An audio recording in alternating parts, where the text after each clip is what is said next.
Dog barks desperately at pregnant woman. But when police realized the truth, it was too late. It started as just another quiet afternoon in the suburbs. Emily Carter, 8 months pregnant, was enjoying a peaceful walk in the neighborhood when she noticed Max, the old German shepherd from next door, barking furiously at her. Max had always been a friendly dog, well-behaved and affectionate. But today, something was different.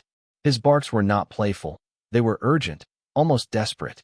His ears were pinned back, and his body was tense as he circled Emily, growling low in his throat. "Max, what's wrong, boy?" Emily asked, placing a hand on her belly. She felt her baby shift inside her, almost as if sensing something was off. But before she could think further, Max suddenly lunged at her, not to attack, but as if trying to push her away. Confused and a little scared, Emily stumbled back just as a sharp pain shot through her stomach.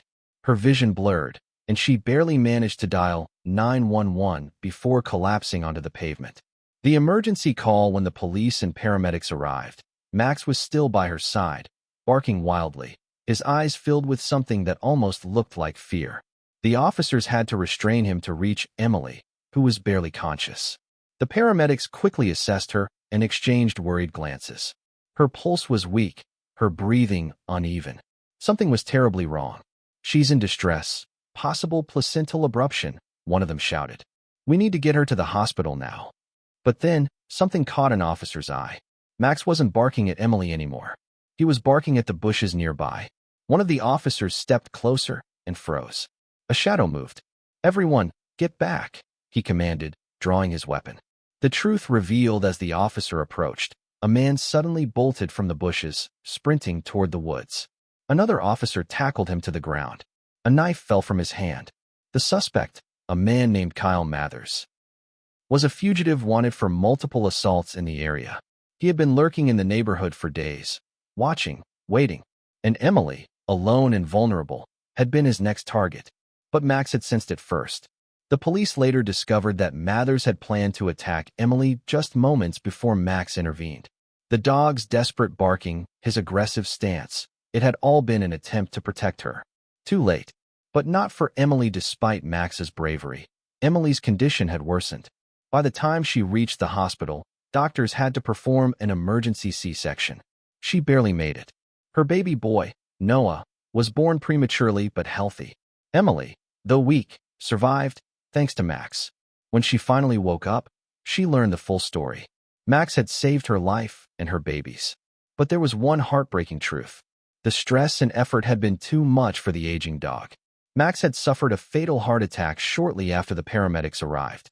He had held on long enough to protect Emily, but it had cost him everything. A hero remembered at Max's funeral, Emily, holding baby Noah in her arms, placed a single red rose on his grave. "You saved us, boy," she whispered, tears in her eyes. "You're our guardian angel." And as the wind whispered through the trees, Emily could have sworn she heard a distant bark. One last farewell from a hero who gave everything to protect the ones he loved. A new beginning. Weeks passed, but Emily couldn't stop thinking about Max. Every time she looked at baby Noah, she was reminded of the dog who had given his life for them. Determined to honor him, she reached out to the local police department. She wanted Max's story to be known, not just as a tragedy, but as an example of courage and loyalty. The officers who had been at the scene were deeply moved. They helped organize a memorial service at the town's K-9 unit, where Max was honored as a hero.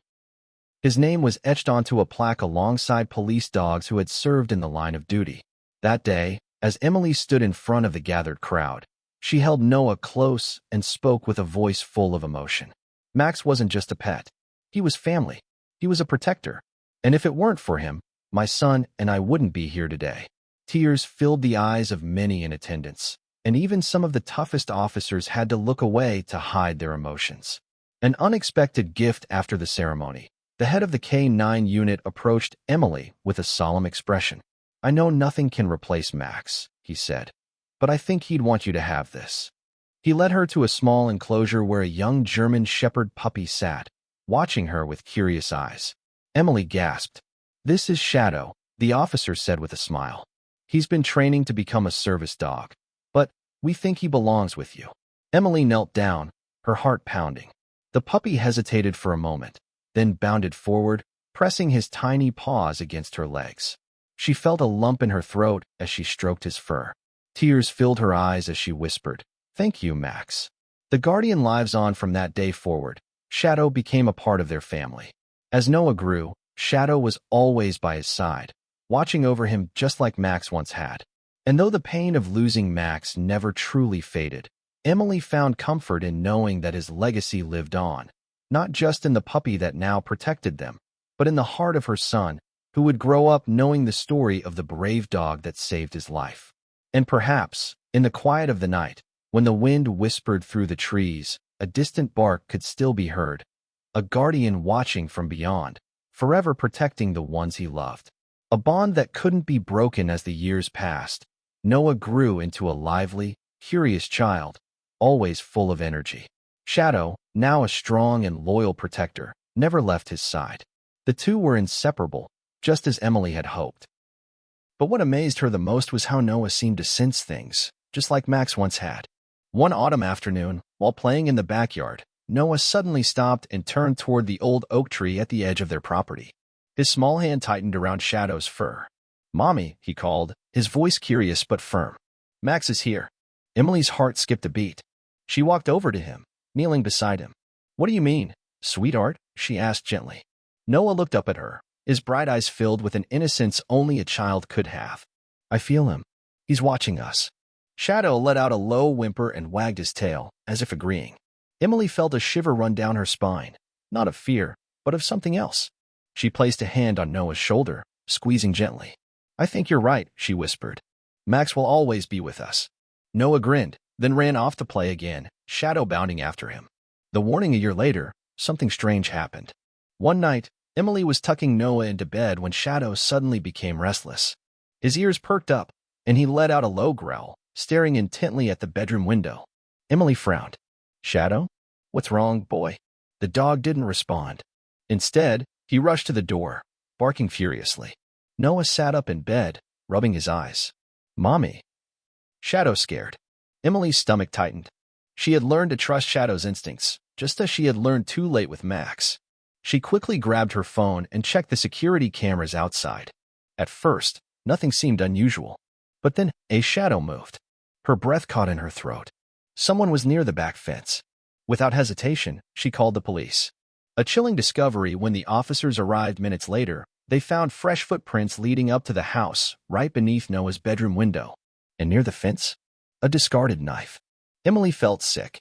Had she not listened to Shadow's warning, the situation could have been devastating. The police launched an investigation, and soon, they identified the suspect. It was another criminal, a man known for breaking into homes, targeting families who were vulnerable. But thanks to Shadow, he never made it inside. More than just a dog that night, as Emily sat on Noah's bed, watching him sleep peacefully, she reached out and stroked Shadow's head. "You knew, didn't you, boy?" she whispered. Shadow looked up at her, his deep brown eyes filled with something almost human. And in that moment, Emily knew. Max had never really left them. His spirit lived on, not just in their memories, but in the bond between Noah and Shadow. Somewhere beyond the stars, Max was still watching, still protecting them. And maybe, just maybe, when the wind rustled the trees late at night, it carried the echo of a bark, a reminder that some guardians never truly leave. A whisper in the wind as time passed, Emily couldn't shake the feeling that Max's presence was still with them. Every so often, late at night, she'd hear what sounded like a faint bark in the distance, so familiar, yet impossible. Shadow would lift his head, ears twitching, as if he heard it too. But life went on, and the events of that terrifying night became a memory. The police never found out if the intruder had been acting alone or if he had targeted them specifically. All Emily knew was that Shadow had once again saved them, just like Max had before him. Then came the night that changed everything again. The dream that wasn't a dream. One evening, after putting Noah to bed, Emily fell into an unusually deep sleep. In her dream, she found herself standing in a vast, open field, the wind rustling through tall grass. And there, in the distance, stood Max. He looked exactly as she remembered him, strong, noble, with eyes full of warmth. But there was something else. He wasn't alone. Next to him stood another figure, shadowy at first, but slowly becoming clearer. Emily's breath hitched. It was Shadow. But Shadow was still alive. He was sleeping at the foot of Noah's bed at that very moment. Max stepped forward and, for the first time, spoke, not with words, but with something deeper, something Emily felt. Protect them. It's not over yet. Emily jolted awake, her heart hammering in her chest. The room was silent except for the soft breathing of Noah and Shadow. She shook her head, trying to dismiss it as just a dream. But deep down, she knew better. Max was warning her. The final threat the next few weeks were tense. Emily remained on high alert, never letting Noah out of her sight for too long. Shadow seemed more vigilant too, often staring at the front door as if expecting something. And then, one cold December night, it happened. Emily had just finished washing the dinner dishes when the power suddenly went out. The entire house plunged into darkness. A second later, Shadow let out a deep, guttural growl. Then bang. The sound of glass shattering echoed through the house. Emily's blood ran cold. Someone was breaking in. The battle in the dark. Without thinking, she grabbed Noah from his bed and rushed to the closet, whispering for him to stay silent. Shadow bolted toward the source of the noise, barking furiously. Through the slats of the closet door, Emily saw a dark figure creeping through the hallway, a flashlight in one hand, a knife in the other. Her heart pounded. This wasn't random. This was targeted. Shadow lunged. The intruder barely had time to react before the German shepherd sank his teeth into his arm, causing him to drop the knife. The man let out a pained yell, struggling against the dog's strength. Emily knew this was her chance. She grabbed her phone and dialed 911 with trembling fingers. There's an intruder in my house. Send help now. The scuffle continued, Shadow biting, snapping, refusing to let go. But the man was strong. He kicked Shadow hard, sending him yelping to the floor. Rage flared inside Emily. No, not again. Grabbing a heavy lamp, she burst out of the closet and swung it with all her might. It struck the man's head with a sickening thud, and he crumpled to the ground just as red and blue lights flashed outside. The police stormed in moments later, pinning the suspect down. The truth comes out after what felt like hours of questioning. The officers confirmed Emily's worst fear. The man wasn't a random burglar. He was a former associate of Kyle Mathers, the same man who had once targeted Emily when she was pregnant. This had been revenge. Had Shadow not been there, had Emily not been prepared, she didn't want to think about what could have happened. The final goodbye later that night, after the police left and Noah was safely asleep, Emily sat on the porch, staring at the stars. Shadow lay beside her, tired but unharmed.